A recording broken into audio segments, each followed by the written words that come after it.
Good morning. My name is Doug Elliott. This is my beautiful bride, Kathy. And we've been going to Lake Arlington Baptist Church for over 20 years. And 6 months ago, Eric asked me to lead a group to Cuba.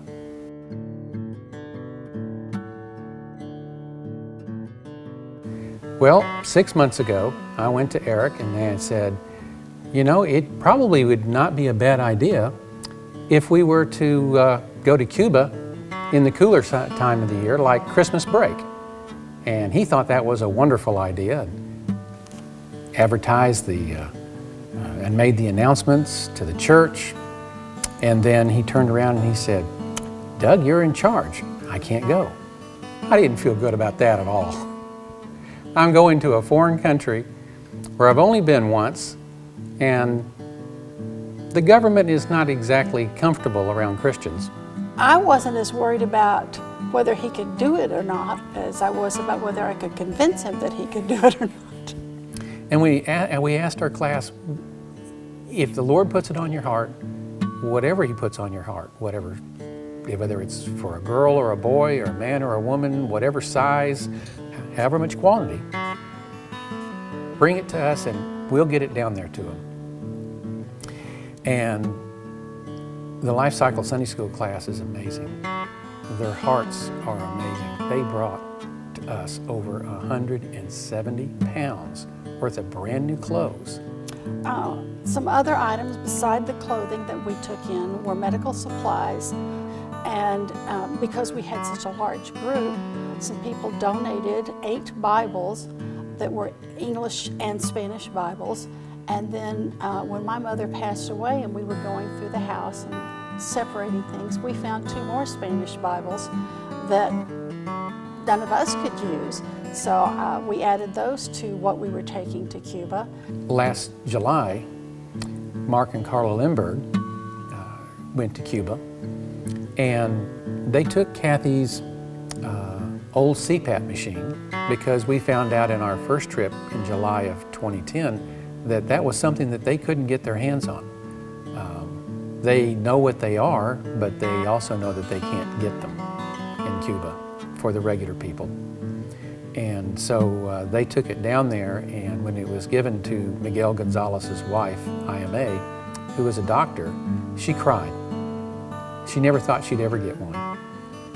So we told that story to our Sunday school class, the Life Cycles class. And afterwards, Dave Rizzi came up and said, well, if you're going to Cuba, Lynn, his wife, who had passed away earlier, had a CPAP machine that was just sitting on the shelf and not doing anybody any good. And he says, can you take it? Would it do any good? And we said, absolutely.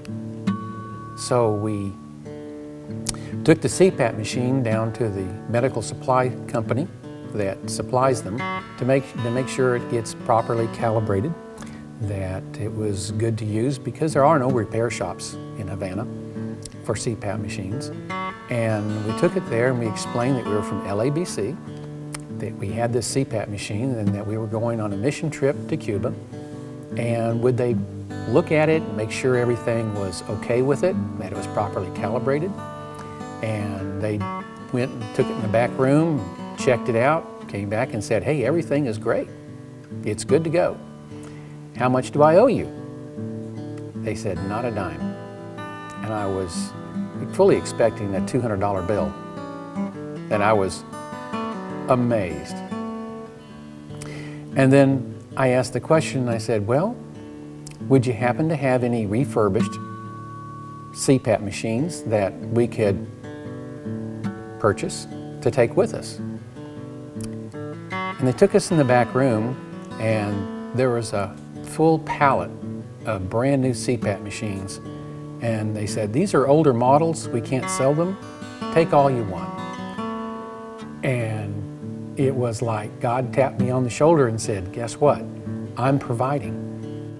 When we went through customs, we were all worried about how we were going to convince them that 5 out of 9 people all needed to use CPAP machines. We had 9 people in 13 bags, most of them rolling suitcases, that were packed full of over 250 pounds worth of clothes and medicine. It was awesome. And when we got through passport control, we all gathered up, we found our luggage, and I asked Candy, bless it, you know where the exit is. It's that direction. You lead the line, I'll follow up and behind, make sure nobody gets lost, and we'll get through customs. And she took off, and you know Candy, she'll have a prayer on her heart all the time. Over a dozen custom agents standing there with nothing to do watched us walk right by them as if we were invisible. They didn't stop us, nobody slowed down, we walked right out the front door. And God told me, He said, you see, not only will I provide, I'll make a way for you to get it there. I want to be able to go forward and say, okay, not how much can God do, not well, can God do this, but just how much can He do and how much can I let Him do through me? And I can't explain